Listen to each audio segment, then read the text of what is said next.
আসসালামু আলাইকুম। আশা করি সবাই ভালো আছেন। আলহামদুলিল্লাহ আমরা অনেক ভালো আছি। তো দেখেন যে আমার চেহারার কি অবস্থা,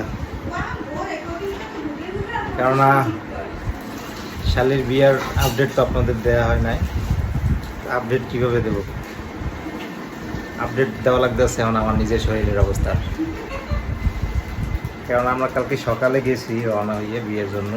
তো আমি যে সময় রেডি হয়েছি ওই সময় প্রচুর পেটে ব্যথা ছিল, এত ব্যথা যা বলার মতো না। কিন্তু তারপরও ফার্মেসির দোকান দিয়ে ওষুধ খাইছি, যেহেতু বিয়ে শাদীর ব্যাপার জায়গায় আমার থাকাই লাগবে, এই জন্য আমি গেছি ওষুধ খাইয়ে তারপরে গেছি।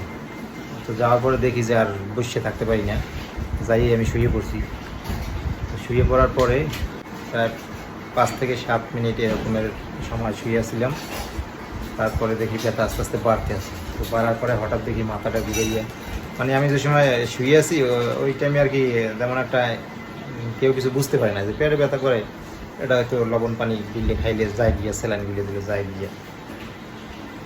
কিন্তু এই পেটে ব্যথাতে যে এত বড় কিছু ধরনের দুর্ঘটনা ঘটতে যাইবে এটা কেউ বুঝতে পারে নাই। তো যখন মাথা ঘুরাইছে তখন সাথে সাথে উঠছি, খাট দিয়ে উঠিয়া বেসিংয়ে গেছি। বেসিংয়ে যাই বমি আর বমি, কী বমি! আমার জীবনেও এরকম আমি বমি করি নাই, মানে করতেই আছি। তারপরে তো সবাই বেদিক হয়ে গেছে, কে কী করবে একেবারে দিশে পায় না। তারপর সবাই এত দৌড়িয়ে নিয়ে আমার শোয়াইলো।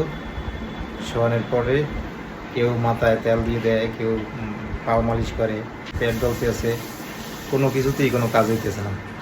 পরে কিছুক্ষণ পর একটু সুস্থ থাকলাম। সুস্থ থাকার পরে দেখি আবার সেই একই অবস্থা, আবার চলে গেলাম বেসিংয়ে।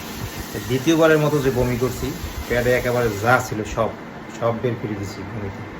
এখনও দেখি আমি আর থাকতে পারি না। রাফসানের ছোটো মামারে বললাম যে এমন আমার তো আর, আমি কিন্তু আর দাঁড়াই থাকতে পারতেছি না, আমি পড়িয়ে যাবো। এই সবাই দৌড়ে আইলো, আইয়ে ধরলো হাতে হাতে, ধরে রাখলো আমার মেজো খালামণি, তারপর খালু, সবাই দৌড়ে এলো। সবাই দৌড়ে আইয়ে আমার ধরে রাখলো যাতে আমি নিচে পড়িয়ে না যাই। আমার শরীরের বল একেবারে ছাড়িয়ে দিয়েছে। এই পরে হাতে হাতে সবাই ধরিয়ে নিয়ে আমার লয়ে গেল হাসপাতাল। ওদের তো ওই জায়গায় মনে করেন বিয়ের কাজ চলতে আছে, একেবারে সেই মেহমান, ঘর ভরা মেহমান একাল সেই মুহূর্তে। তারপরে এই হাসপাতাল নিয়ে গেল, মানে আমার কোনো হুশই নেই, একেবারে সেন্সলেস হয়ে গেছি। পরে হাসপাতাল নিয়েছে সদর হাসপাতালে নেওয়ার পরে যে পেটে ব্যথার যে ইঞ্জেকশন পুশ করছে, করার পরে তারা বলতেছে ইঞ্জেকশনে যদি ব্যথা থামে তাইলে সুস্থ হয়ে যাবে 5 মিনিটের ভিতরে। তো আমরা 5-10 মিনিট ওই জায়গায় অপেক্ষা করার পরে দেখে যে না, ব্যথা কিছুতেই কমতেছে না, ব্যথা আরও বাড়তেছে। পরে তারা বললো যে আমরা বুকে শ্বাসেও আমার সমস্যা হয়েছে, মানে শ্বাস করি, শ্বাসের সাথে সাথে বুকের ভিতরে ব্যথা করে, পাঁজরার ভিতরে ব্যথা করে। তখন এই অক্সিজেন লাগাইছে, অক্সিজেনও কাজ হয় না। তারপরে তারা বলছে যে তারা এই করেন সাগরদী মেডিকেল লই যান, বড় হাসপাতাল। এই সাগরদী মেডিকেল লই গেল।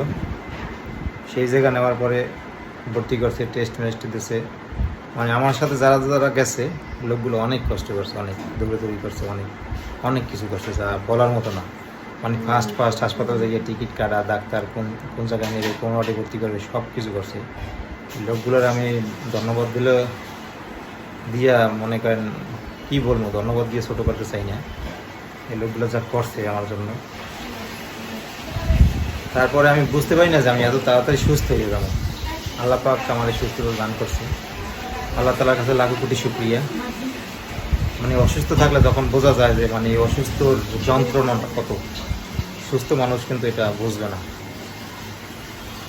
তারপরে সেই জায়গায় যাওয়ার পরে আস্তে আস্তে আমি সুস্থ হয়েছি। সুস্থ হওয়ার পরে ওরা বিকেলে আবার বাড়িতে নিয়ে এসে এখন আলহামদুলিল্লাহ সুস্থ আছি।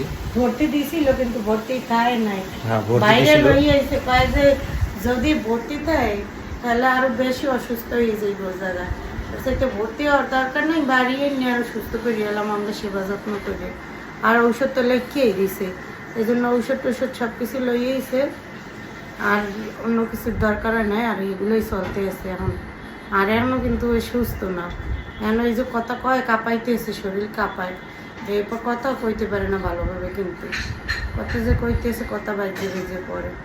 আর এই শরীর খেলি কাঁপায়, আর পাতলা পায়খানা, মানে বাথরুম হয়েছে অনেক, এরপরে এখনও এগুলো ঠিক হয়নি, ওষুধ চলতেছে। সবাই দোয়া করবেন এর জন্য, যেন খুব দ্রুত সুস্থ হয়ে যাইতে পারে।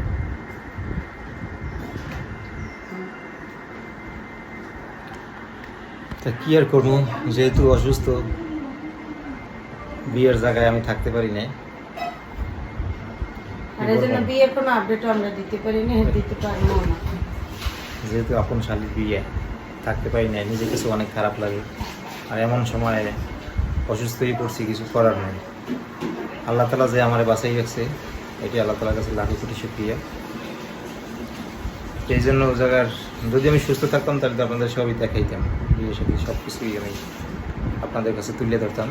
এই জন্য তুলে ধরতে পারি না। আমি অসুস্থ আছি এখনও শরীরটা অনেক উইক। সবাই দোয়া করবেন আমার জন্য, সবাই ভালো থাকবেন, সুস্থ থাকবেন। আর এই জন্য আমি আছি যে আমার ওই যে রাফসানের বড় মামার বাসায়, যেহেতু ওই জায়গায় বিয়ে শাদীর ব্যাপার, তো অনেক লোকজন বড় লোক, এই জন্য এই জায়গায় আমি আছি। তারপর এই যে জান্নাত অসুস্থ, জান্নাত এই জায়গায় নিয়েছি, তো জান্নাত তার আমি আপাতত এই জায়গায় আছি। তো সবাই দোয়া করবেন, জান্নাতের জন্য দোয়া করবেন বেশি বেশি করে, আমার জন্য দোয়া করবেন। আর আমার শালীর দাম্পত্য জীবন যাতে সুখী হয়, এই জন্য সবাই দোয়া করবেন বেশি বেশি করে, ও যাতে ভালো থাকে, নতুন জীবন যাতে ভালোভাবে শুরু করতে পারে, এজন্য সবাই দোয়া করবেন। আজকে ভিডিও এই পর্যন্তই। সবাই ভালো থাকবেন, সুস্থ থাকবেন। আল্লাহ হাফেজ।